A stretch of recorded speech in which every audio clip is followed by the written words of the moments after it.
इस फिल्म गाने की क्या कहानी है? दूल्हे का सेहरा सुहाना लगता है, धड़कन के लिए लिखा गया। इसका हुआ क्या कि नदीम मियाँ नुसरत फ़तेह अली खान के बहुत बड़े फ़ैन।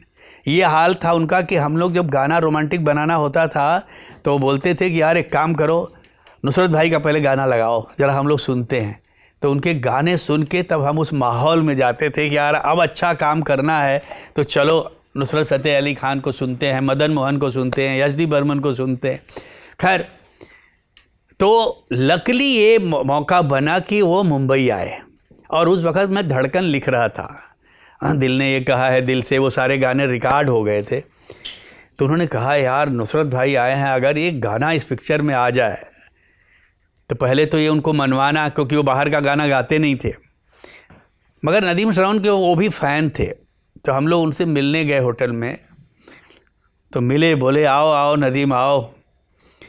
तो बोले कि खान साहब मेरी बहुत दिली तमन्ना है कि आप मेरा एक गाना गाइए। तो बोले मगर शर्त ये है नदीम कि वो गाना मुझे पसंद आना चाहिए, अगर गाना मुझे पसंद आया तो मैं ज़रूर गाऊंगा।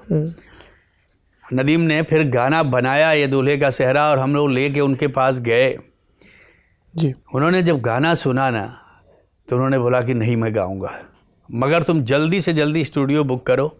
और सनी स्टूडियो जो है ना, सनी देओल साहब का एक स्टूडियो है, उसका नाम है सनी स्टूडियो, उसमें रिकॉर्डिंग रखी गई।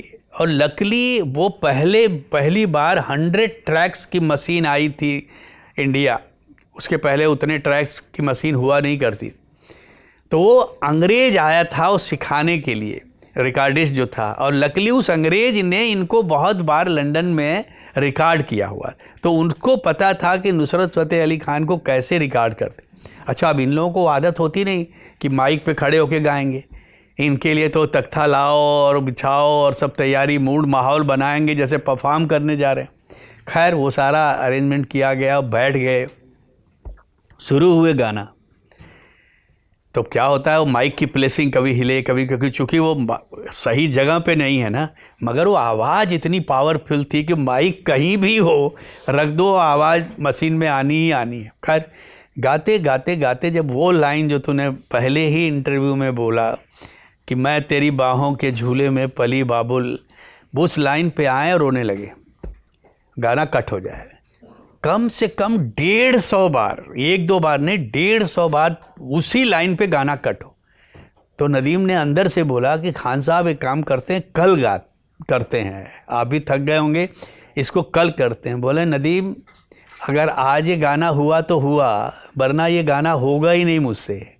ये जो बुखार आया है ना, इस बुखार में ही ये निकलेगा, नहीं तो मैं फिर ये गाऊंगा नहीं। नुसरत साहब की अपनी बेटियां थी। हाँ, उन्होंने बोला, तो हम लोगों ने जाके बोला खान साहब मगर क्यों आप ऐसा करते? बोले वो मैं जैसे वो लाइन आती है मुझे बेटी याद आ जाती। और थिएटर में तुम कभी जाके देखना, उसी लाइन पे लोग रोते हैं। तो ये थे असली कलाकार जो यहाँ से काम करते थे। मुश्किल अश्कों को छुपाना लगता है। तो वो जब फिर वो गा रहे थे, फिर जब मैं लिखने भी लगा तो मेरा भी था कि नहीं यार नुसरत साहब गा रहे हैं तो आज इस गाने में जितनी जान है डाल दो। और गाने कंपोजिशन भी नदीम श्रवण की इतनी खूबसूरत थी कि मुझे मज़ा भी बहुत आया।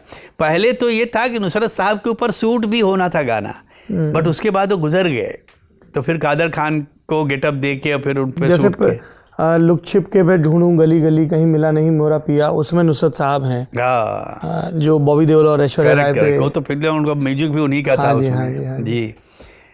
तो क्या होता है ये वही, जब आजकल के बच्चे कभी पूछते हैं ना कि कल और आजकल के म्यूजिक का फ़र्क क्या है, मैं एक ही बोलता हूँ, पहले यहाँ से काम होता था, अब यहाँ से हो रहा है। जब यहाँ से होता था तो यहाँ असर करता था, अब यहाँ से हो रहा है तो यहीं असर करके निकल जा रहा है।